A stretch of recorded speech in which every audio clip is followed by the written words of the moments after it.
Hey there, welcome back to my channel. If you enjoy my readings, please be sure to like and subscribe, and if this reading resonates with you, please be sure to leave me a comment and let me know why. So I've got this new tiny little deck that I got out of a book, and I wanted to share it with you because it's so interesting. So there's only 8 cards, and they're based on the rest, the cold, the earth, air, wind, water, fire, dryness, moisture, and heat, which is all about the earth. Alright, so these are pretty interesting cards, and they have, I love how they have the information written right on them. Alright, so let's shuffle these boo-boo bears up real quick.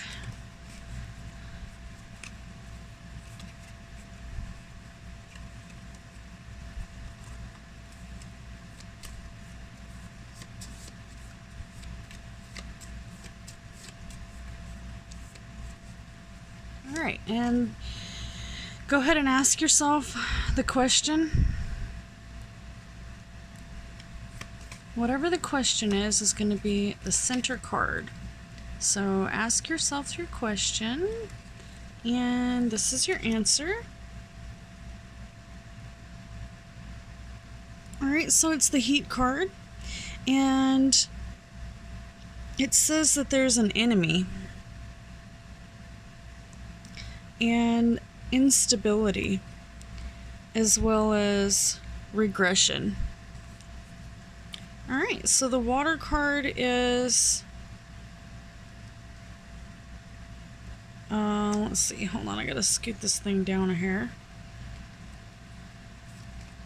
Air, water, air, cold,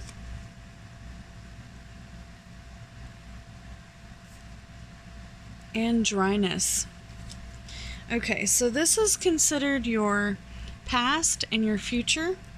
Alright, so we've got a woman or a girl in your past. And this one is all about experience and enjoyment. And then we also have a period in your future of cold. So this one is about rest, reserve, and bravery. Alright, so let me see. For your last two, these are factors affecting the situation. We have a lion, which is usually like a Leo or something of that nature, and it represents dryness, desired results, safety, and a crowd. So you might be getting safety from friends or relatives or church or maybe even some kind of organization. And then we've got your final card is air, which is delays, young people, and indecision. Alright? Looks like you might be struggling with finding new ideas or a new start, because it's reversed. See how the card is reversed? If it was upright, then you would be doing good with your new start, new ideas, and a new arrival. Since it's reversed, you're feeling delays and indecision, and you might be dependent on young people, or you might be a young person, which comes with a little bit of inexperience, but we all have to learn. Alright, and these are your solidifiers. Let's take a quick look and see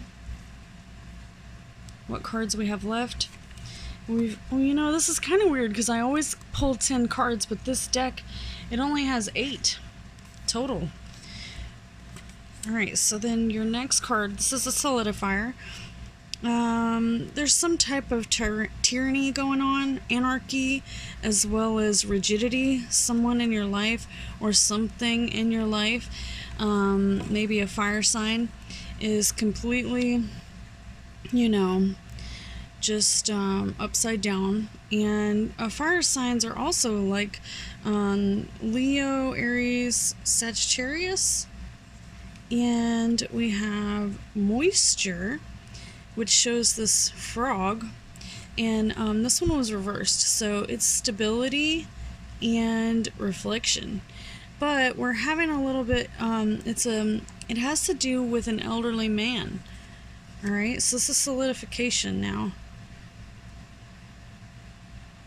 And with your very last card, we've got your earth sign.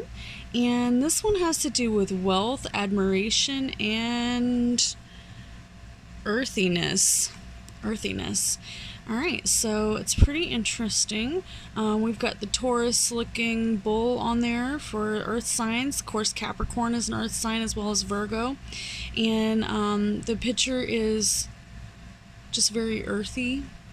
Get back to earth, get grounded, get yourself grounded, okay? And I really like this deck. It's pretty interesting. I think I'm going to read my cards this way from now on. It's not exactly the Celtic cross, but it's pretty good. And this is basically teachings of Merlin. So I hope you will all enjoy this reading, and I hope it resonates with you.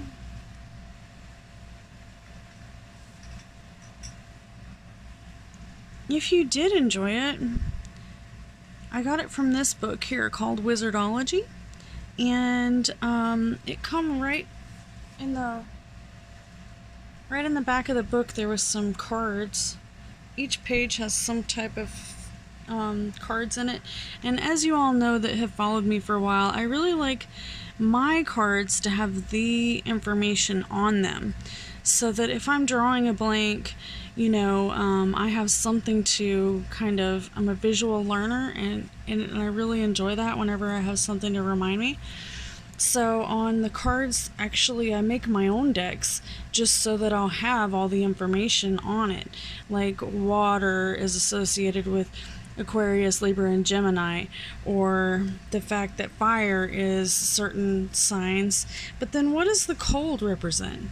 These are some information I'm going to have to look up and check these out. Cold. Now, I do know that back in the day, a long time ago, they had bloodletting. And bloodletting was a regular thing.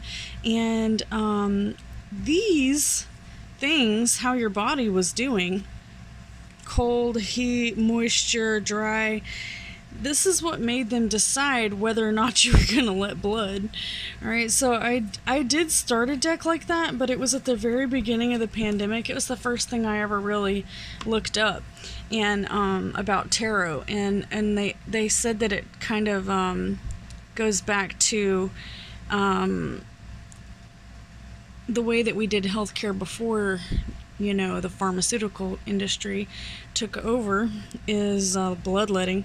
And it was kind of mysticism that made them decide whether or not to take your blood or not. So it was kind of disturbing. But anywho, I hope you all enjoyed this reading, and I'm probably going to finish that deck. I made a chart, but it was just so huge I couldn't even figure out how to put it on cards. But this information, like here, and it really kind of helps to decipher how to make the cards, and I really enjoy that. So I hope that you all have enjoyed this, and I hope it inspires you to do your own deck or start your own you know, artistic endeavors towards you know, something that might help you to overcome whatever it is that's been slowing you down in life. Alright, so y'all have a wonderful day, and once again, if you enjoy these readings, please be sure to like and subscribe and come back and see me.